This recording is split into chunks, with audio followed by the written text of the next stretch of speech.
and welcome back to AMENA Africa Diary Room. On this episode, we're going to discuss the policy and regulatory challenges that affect the construction industry here in Kenya. And with me today is a guest, and I'll let him introduce himself. Thank you once again, Penia. My name is Brian Kagondu. I'm an associate consultant working here for AMENA Africa, and I'm in charge of the construction division in the firm, overseeing East Africa mainly, and it's a pleasure to be here today. As we begin, could you maybe discuss any regulatory or policy challenges that affect the construction industry here in Kenya? The regulatory and policy environment in Kenya is characterized by a number of dynamics. It's not linear, just to be clear. Linear meaning it's not a one shoe fits all. I would also say it is work in progress.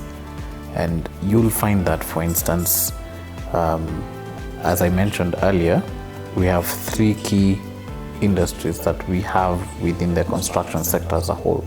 We have the transportation sector, we have the water sector, and we also have what I call the residential and commercial sector, which involves now the buildings and so on.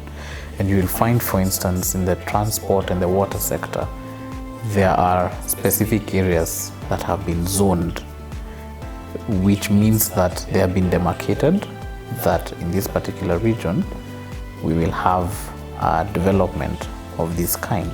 So all these environments basically will eventually have to be within a line of compliance with the current regulatory authorities. So in summary, what I would say is that all these regulatory dynamics that we have are meant to work in favor and not against the actual developments to be effected. And maybe can you briefly tell us how we can navigate through that? In many ways, one, ensuring we have the right regulatory authorities who are giving oversight to the respective entities. For example, the technical professionals have various regulatory authorities that oversee them. The engineers in Kenya have the Engineers Board of Kenya. The architects have the Architectural Association of Kenya. And I think it's only prudent that all of them be registered by them, because it gives them, and it also gives every customer who goes through them that assurance that they are working with professionals. Also ensuring that regulatory companies such as NEMA, who oversee environmental dynamics, the National Construction Authority, who oversee construction in Kenya, are well equipped, both in terms of staff and management, and that will also help ensure that whatever policies and whatever regulations that need to be put in place, they will be effectively administered.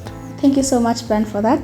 At least we now have an idea on what really is going on in the construction industry. Stay tuned on our next episode, where we are going to understand how skilled labor and technology play a vital role in the construction industry in Kenya.